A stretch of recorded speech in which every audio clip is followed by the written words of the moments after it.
Okay, hello everyone. My name is George Webb. I'm here at Neighborhood News in Temperance, Michigan. I'm joined by Andy DeBala, my producer. Hey, Andy. Hey George, how you doing this evening?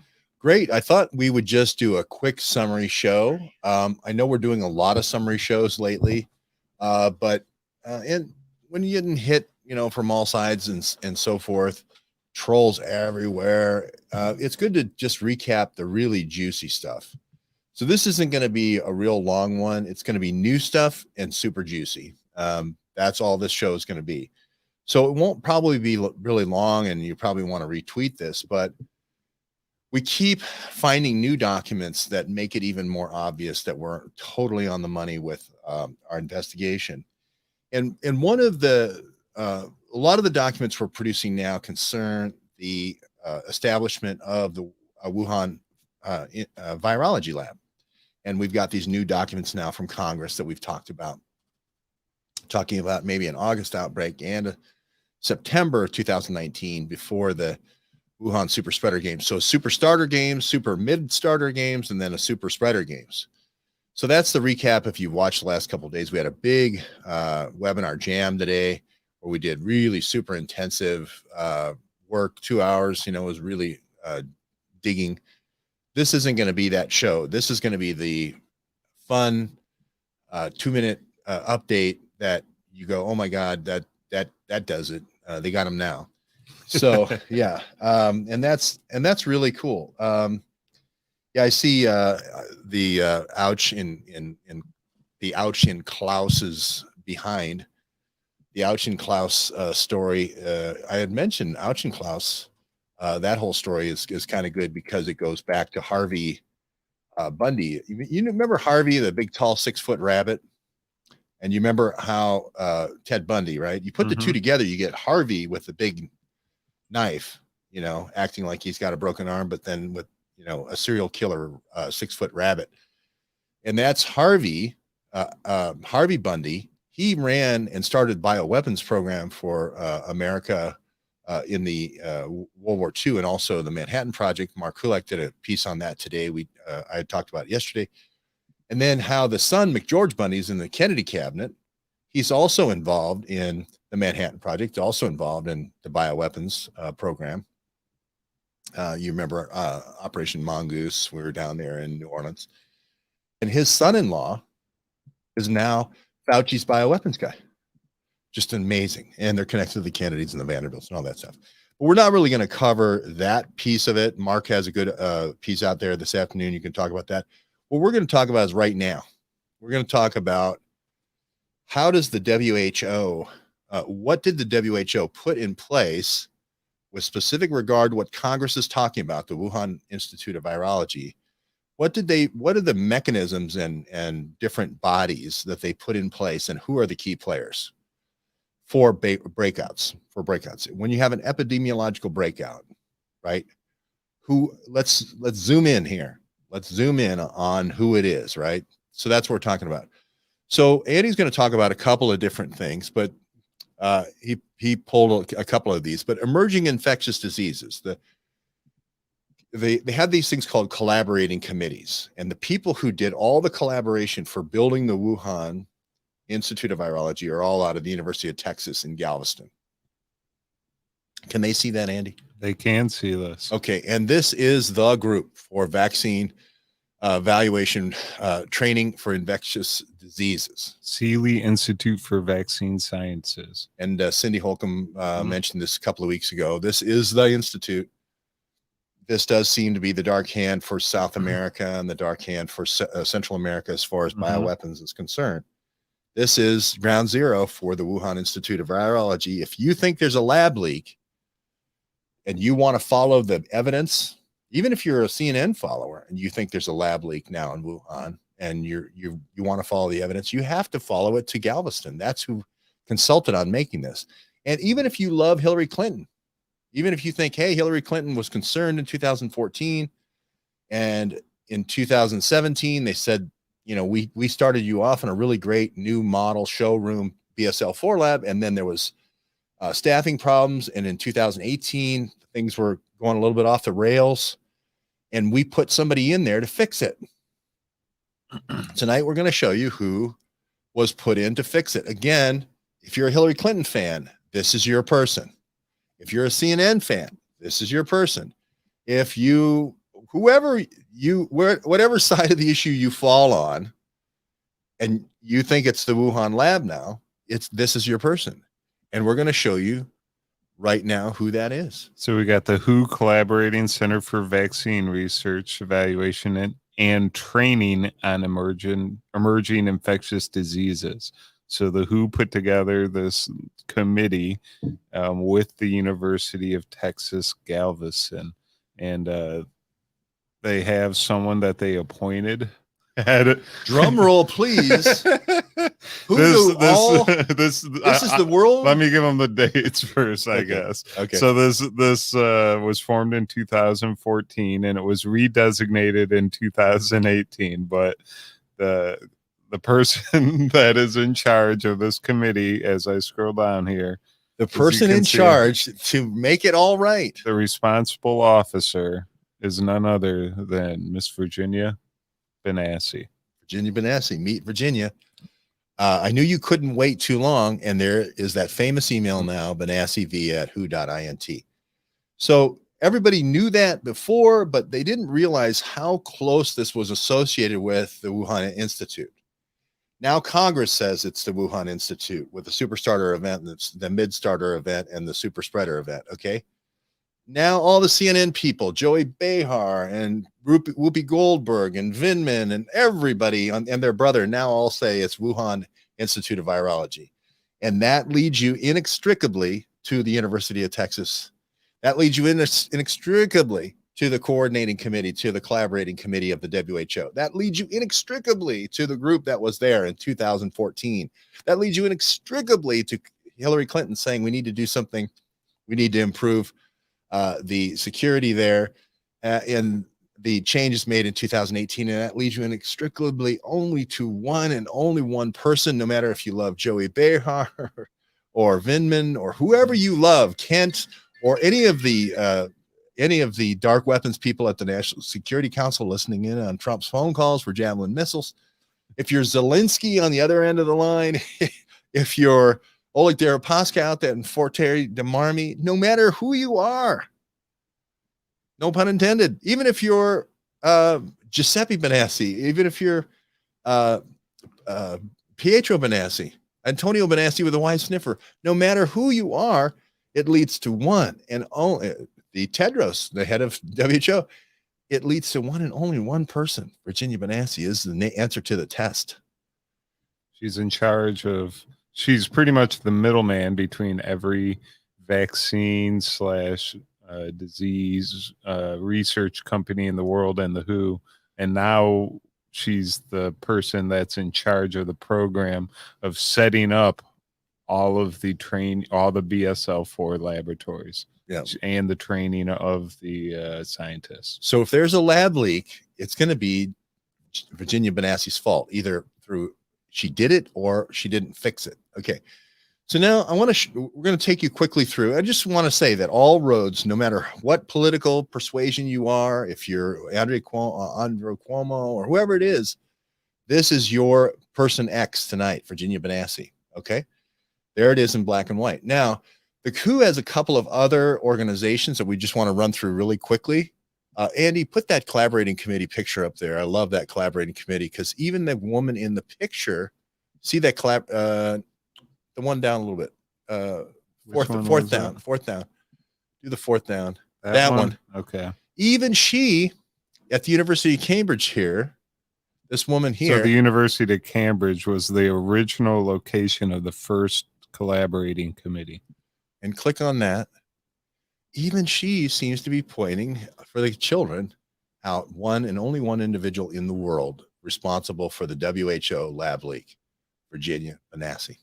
Now, I want to go really quickly to an organization called the GOARN. It's an organization that's based in Geneva, Switzerland. It's a offshoot kind of working committee that's in Geneva, Switzerland. It's the Global Outbreak and Alert Response Network. Great work here by Andy doing all the digging. Andy, go ahead and read a little bit about the Goarn. So the Global Outbreak Alert and Response Network is a network composed of numerous technical and public health institutions, laboratories, NGOs, and other organizations that work to observe and respond to threatening epidemics. Gorn works closely with and under the WHO, which is one of the most notable partners. Its goals are to examine and study diseases, evaluate the risks that certain diseases pose, and improve international capability to deal with diseases. So we're just putting Gorn out there. It's a minimum of 5 or 6 different people that are assigned at. So these people are going to be well known to Tedros at the highest levels of WHO. So we're just putting Gorn out there. Gorn to be alive. You know, we're just putting that out there. Gorn is associated with this other company. This other company is the one that's, I think, a little bit more important. Now, how does the data get out? And usually it happens when there's this seam between the public and private partnerships. Okay. So Gorn is on the WHO side, and on the private side, the flip side is it's like dolphin, only it's GoFin, which is GPHIN. Global Public Health Intelligence Network. And this is the public side, right? In Canada. In Canada. So this is, you talk a lot about metadata, George, which is your thing. And guess this is who the WHO uses to collect all their metadata and to make their decisions. So all these lockdowns and things you see going on worldwide, they're collecting their data from this organization right here based in Canada. And I think that has something to do with the scientists that got busted in Canada. Maybe they were trying to get rid of some information or something like that. We don't know. We don't know. But we know they do the health dossiers. That's just Handy talking. Yeah. We don't know, but they do the health dossiers. And for some reason, the Canadian government shuts it down in May of 2019, ultimately preventing the system from providing an early warning system for COVID-19. So they're saying because GPHIFN doesn't exist, we missed it. If only it hadn't been shut down, right? So started in 1997. Andy, can they see this? Yep. Yeah. Okay. And it's event-based multilingual early warning and situational awareness network for potential chemical, biological, radiological, and nuclear public health threats worldwide. Now, they give themselves credit for early detection and warning for the 2009 swine flu pandemic in Mexico, the Zika outbreak in West Mexico, the H5N1 outbreak in Iran, and the MERS outbreak, I believe, which was in the Middle East, and then Ebola outbreak in 2014. I think that was in Sierra Leone, but I'm not exactly sure. So it says the system came into greater public awareness when it was revealed that the Canadian government effectively shut it down in May 2019. Andy, why would they want to do that right before when this was before the big breakout? And I guess that was before this, but yeah, well, and 5 months later, they're going to give a presentation about how good they are. I found stuff saying that WHO still uses them. Yeah, up to, and that right here it says 20% of their epidemiological intelligence from open source input comes from GFIN. Yeah. So that's why it's important. I thought it was important to share it with you. These are other seams. We're trying to just develop seams for different investigators, but they're talking about, this is a data collection funnel. I like these. Taking mostly different web sources, open foundation sources, and so forth, and feeding them through. These are people asking about cough and diarrhea and the different symptoms of the different diseases in different parts of the world. So this is, you know, how you're talking about people Googling diarrhea and stuff when the disease broke out. This is how they get their information. Yep. Keep going to the next one. This is very informative. Okay. It's talking also about news aggregation. I've had a chance to work in news aggregation for a while, so that's interesting. They do these different transforms, if you will. They, you know, it'll slice through and say, okay, give me all of, like Andy just said, give me that pair of cough and diarrhea, and then in a 100-mile area is maybe one transform. And it is this sort of red light or whatever, warning light, canary in the mine shaft, whatever you want to call it, used all around the world. Okay, Andy, next slide. It's used in Canada for daily situational awareness as well as all around the world. I think the big thing, Pan American Health, the PAHO, that's another big health organization that we need to start paying attention. and she's more also to. in that. Virginia Yes. Banassi is also in the PAHO. Yes. Yeah, she's also in the Zika, big time. And the other thing, and again, this could be just a fake person. You know, it could be Giuseppe Banassi. I still can't find a picture. Stay right there or on a vaping. video of her. Yeah. That's why I say it's looking pretty much like a placeholder, because they don't want to have Pietro Banassi's name on there or Giuseppe Banassi's name on there. Again, if somebody can find a picture that doesn't look exactly like Matt, I'm all eyes. Bring it to me. But these are the people who talked about the vaping deaths in the summer. Remember, vape now we know can be a way of delivering the coronavirus. If you wrap it up in a PEG wrapper or graphene oxide wrapper, boom, in it goes. And now it's in your lungs. So were they working on this as a bioweapon to deliver this stuff? We don't know, but they were the ones who saw all these graphene deaths. Not graphene deaths, I should say. I didn't know they were hospitalized in Wisconsin too. Yeah. Wisconsin, all over the country, Colorado, Massachusetts, Michigan. So keep going here. Hospitalizations in Wisconsin. They're talking about the graphene. Okay, now we're going to go fast forward here. Oh, don't go back. Go back. This is the critical period of time, right? 27 July 19. This is right when now the Congress is saying there's this breakout, right? Mm-hmm. And we've got reported 22 people have been hospitalized with the vaping.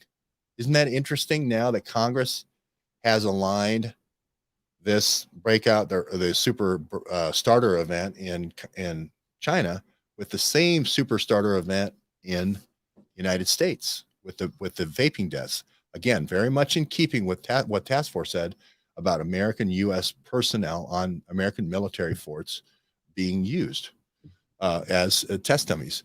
Now, and what's the next one there? The senior management of Guffin asked to monitor the situation to identify the program lead. That happens within 1 week. Okay. So this gives us more potentially connective tissue between the vaping deaths of the summer of 2019 and the coronavirus breakout in the early days near the military hospitals. So they're talking about, again, more timeline, breathing deaths in Wisconsin. Remember Dr. Kawa Oka, who was doing gain of function, working on a nasal spray for influenza, the H spikes and the N spikes. Mm-hmm. That's always something to be looking at. A little bit more on the timeline here. Hospitalizations included French and English now. Mm-hmm. Where are you seeing the French and English on? The more slides you go down, the more detail, more bullets they give you. Okay, PHC. Okay, continue on here. This is interesting. I haven't seen or known who was responsible. First reported case in Canada, September 2019-ish. Yeah, and this could be how the early delivery occurred for coronavirus. If they wanted to hide or covertly get it a start so that it wouldn't be noticed until it was too late, until it had momentum. I don't know, but here's Quebec confirming their first vaping illness. Remember, that's September 27, 2019. Remember, he doesn't, if you remember on this one, Redfield decides not to do the autopsies either for the vaping deaths or for the Green Spring or Heatherwood deaths. So continue. This is great. So they're talking about building awareness, satisfaction to all users. May of through June, they sent out a thing. They revamped their way of reporting in September 2019. So for some reason during that critical period, they changed their reporting. They're adding new languages. They're doing story building to all their reporting tools. We'll go a little bit further here. It looks like they're going to make their reports easier to pull through a customized user interface. Isn't it great to know that? And there they are. There's your team Andy, what city are they in? Are they in there? It seems like they're in Montreal. I want to say, but just because I see a lot of French there, but maybe not. So anyway, I'm not 100% sure. The bottom line here, which what I love about what we're doing here is just peeling back the onion and giving you more entities and more things that you can Google search across. You know, GFIN and Benassi, GOARN, GOARN, and Virginia Benassi. And now we have fun for our Canadian friends who can go and visit and look at people and their Twitters and start asking them questions. Let's see, I say we are told that the health, let's see where they're based here really quick. We probably should have had this. They do all the Five Eyes countries, which is interesting, Andy. It seems like maybe they're kind of a Five Eyes centric group. I'm looking at their old websites here. Okay, so go ahead. Here's I guess this kind maybe of Ottawa because of the Canadian Health Service. This little article kind of breaks it down for us. Okay. As an example, the World Health Organization Global Outbreak GORN system has developed in collaboration with Health Canada, a disease intelligence system called the Global Public Health Intelligence Network, GFIN.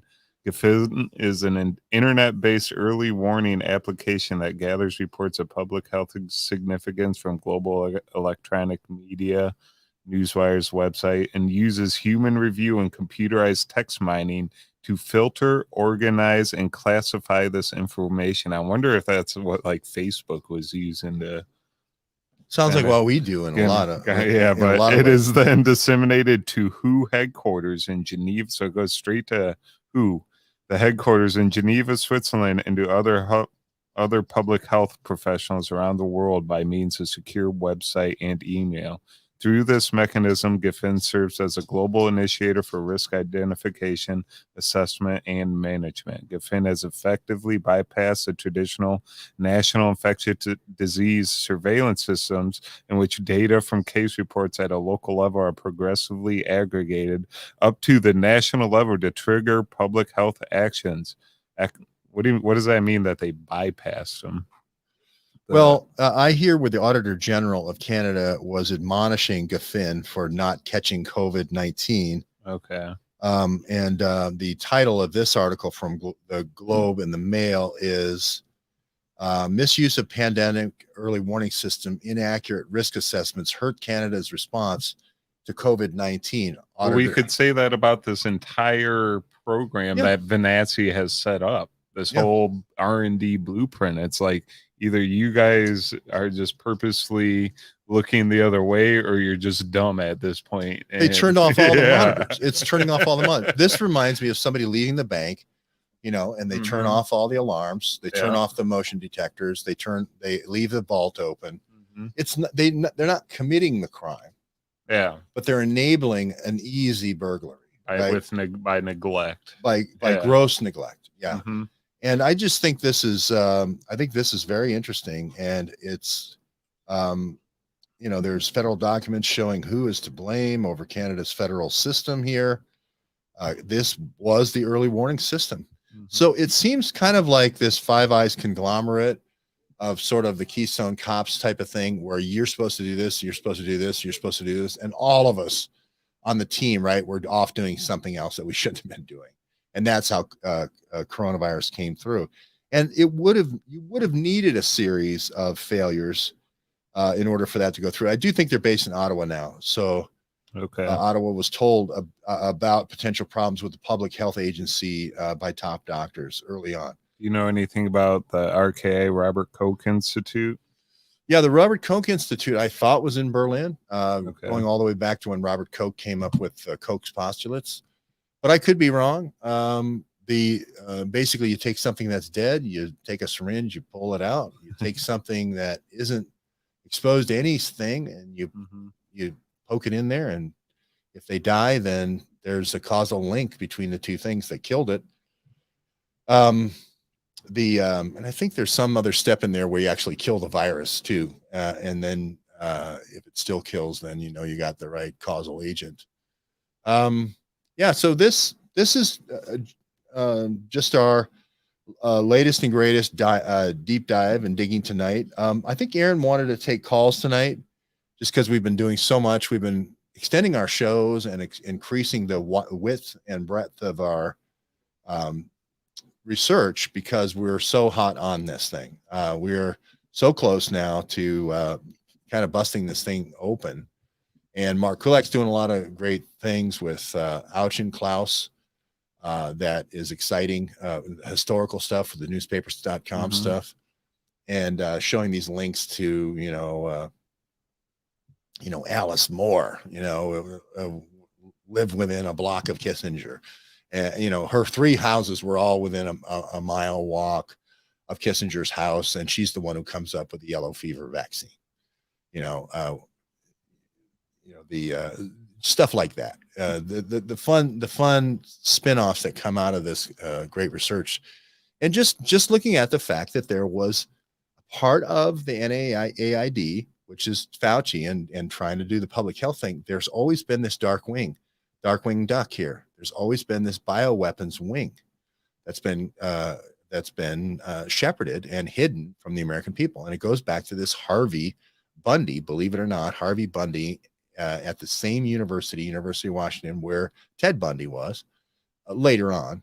But this guy, Harvey Bundy, has the original program in World War II with dark weapons. And it seems like McGeorge Bundy takes over that role in the Kennedy White House. This is, Macduff gets involved in this later with Operation Shocker. So that's kind of exciting. And then, of course, Helms hides this. And how do they hide it? Auchinclaus. Now we know the names. This is where you go from kind of good journalism to really specific, great journalism where you get in on names, because then you can FOIA those names. You can do compound searches on those names, which is really super helpful. So, Andy, I don't. I'm just showing the metadata that CPI uses for their vaccine trials. I graphene nanostructure. I'll just go to the comments here for a second. Dr. Hamamoto says graphene nanostructure-based tactile sensors for electronic skin applications. Yeah, I think there's two things going on here. This is PAHO, which is Virginia Benassi is a big part of, which is the Pan American Health. I'm going to put that on the screen. And how is that possible? How could one woman be she's everywhere. How could she be doing the R&D blueprint over here and PAHO down here in South and Central America? And she's over in Wuhan designing the lab. To me, it seems so. Like in this article right here, I'm highlighting her name right here. It says she's with the Initiative for Vaccine Research and the WHO, and I found that out right before this show started and didn't get to figure out what Initiative for Vaccine Research was, but it seems to be another organization. You see the person she's always with, though, is that Marie-Pierre Preziosi? Preziosi. Right. And there's also, I've seen a lot of Marie-Pierre Benassis. So I didn't know if that was a married name and this is her daughter, or it's just a construct so that they can say, hey, all the proposals went into Virginia Benassi. And when the reporters try to go, hey, why did you get Zika and Ebola and coronavirus? And why did you get all the $1 trillion proposals? And everybody goes and looks for Virginia Benassi and there's nobody there. But the real person here is Maria Pierre, Perziosi. Okay. And she's involved everywhere Virginia is. So is MP Benassi. So over and over again, just something we've noticed. Alan Barrett, I've been noticing. Alan Barrett at the University of Texas Medical Branch is also constantly, he's at the Sealy Institute, Vaccine Institute. Yeah. He's constantly in this story as well. So it's very interesting. If we don't get any calls in the next 5 minutes, I think we'll keep it early tonight. I just want to say thanks to all the people who participated in the webinar jam. It was great. Thank you to John O'Loughlin for letting us use his backup channel here. And this is bearing fruit. That's all I can say is we're really on this helps so much in this case, right? This helps me so much in this case. Your Honor, at the time that I did this reporting, we had shown that there were two people that were involved in writing something called a blueprint for the United Nations and the WHO, which predicted the next five viruses that would outbreak in the world and predicted the next five vaccines that would be needed, resulting vaccines. Mm-hmm. One of those people was involved in a leak which shut down, a lab leak which shut down our top BSL-4 institution. He then went into private practice. He now works for Moderna. This is why I wouldn't take an mRNA vaccine right now. They can just, it's like Bill Gates. They can just keep writing new code until they finally get it right. And I think it's completely experimental. So I'm sticking with the adenovirus based vaccine, which would be the J&J. But, I do think that ultimate plan is, I hate to say this, but the ultimate idea here in warfare for biowarfare is sword and shield, is to vaccinate your guys and then sword the other guys. Shield for your guys, sword for the other. And it is vaccine for us, bioweapon, virus for them. And that's anywhere you get into close quarters, Palestine, Israel, take all the hotspots in the world, take all the green zones in the world where the UN seems to be. These weapons over and over again seem to be the low intensity way of causing a flip. It worked in our country. If you look at it, all the same people that are involved in the impeachment are all the same people that are involved in these bioweapons. We were watching the Vindman stuff earlier today. Mm-hmm. And he was like, did you tell anybody about the phone conversation, Trump's phone conversation? Yes, I did. But they had clearances and they had a need to know. Okay. And Ambassador George Kent was the other one. And then he said, well, did you tell the whistleblower? He goes, or did you know who the whistleblower was? No, I didn't know who he was. Well, then how did you know who to tell? So there was, but the reason we know how horrible that was is we knew this was going to come. They were going to use the same tools that they'd been using for decades to overthrow these countries in a low intensity manner. Okay. You then do a false flag, try to make the heroes into villains. Okay. January 6th. Then you bring the hackers in, fix the machines. Then you do the lockdown. In this case, though, they put the lockdown in even first. So it worked in the United States, right? It's the same thing that they've been using in Bosnia, Herzegovina, then on to Kosovo, then on to Iraq, then on to Afghanistan, Arab Spring, as we've talked about over and over and over again. And it makes sense to use a low intensity warfare type thing. If you get into a situation where you get into a shooting war with somebody with a lot of tanks, like Saddam Hussein, then the Norman Schwarzkopf of the world is your guy, right? But if you start getting into Ukraine, where half of the people are on your side and half aren't, the Kolomoisky situation, bioweapons, if you have no moral compass, make the most sense. Korea, where you share a lot of times that same house with the people that are on the other side, or they're less than a couple hundred yards away. Bioweapons make the most sense. That's why we think these bioweapons here came originally from Korea. So, Andy, I'm not going to go too much further unless there's the graphene article that Dr. Hamamoto was talking about. Tactile sensors for electronic skin applications. Going to be interesting. Look at that date. 10. Is that what's the date on that? 2019. You're asking the wrong. I can't read that. September 2019. Yeah. I'll just leave it at this. I think what is happening is the graphene is forming around the wound site. I think graphene also is used to make stuff sticky. Like sometimes you get the dry cleaning back and it has that sticky. Mm-hmm. I think graphene oxide has that same cleansing effect, that film, that it can keep things from getting dirty, but also very attractive to dust and things like coronavirus. We have that one electrostatic article about how the graphene can be used to kind of find and fix your enemy and help you distinguish between foe and friend. So I'm feeling really good, and I feel like I'm going to celebrate, Andy. I'm feeling good too, and I think we could call it a night and wrap it up. But just let everyone know we will be broadcasting on Webinar Jam tomorrow morning, and also we have our pre-show meeting at 11 a.m. So if you are part of George Webb's Journal Club, get ready for the email at about 10 o'clock with the Zoom meeting link, and have your notes ready. Yeah. I like those pre-show Zoom meetings. We get some things done. Oh yeah. Yeah.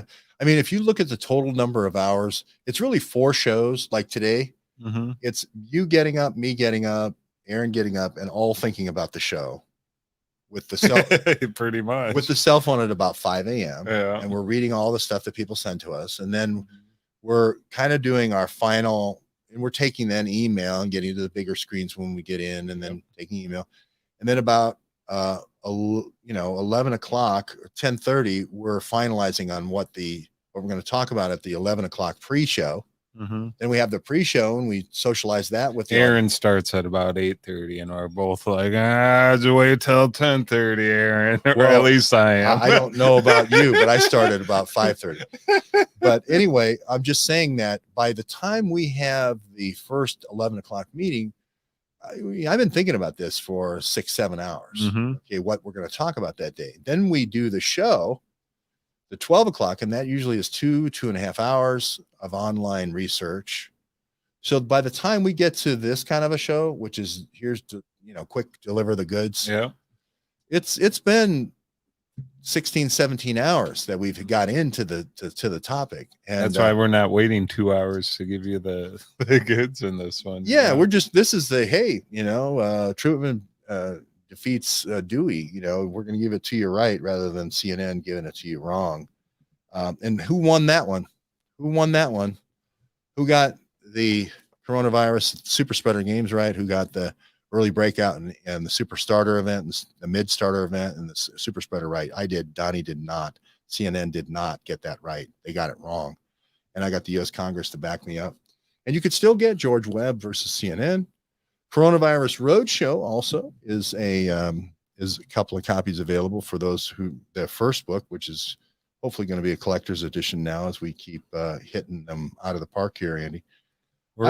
Imagine having that George Webb versus CNN after the big victory, George. Yeah. That's going to be a nice collector's edition for the people out there. So make sure you go and get it now. I love it. And the coronavirus. When we're figuring out the coronavirus, Patient Zero, the origins, you guys can get the books and have them in your hand. How, by the grace of God, how we ended up here is incredible, but that is true. Very humbled by being a part of it. Thank you all for being with us on this fantastic journey. Have a good evening.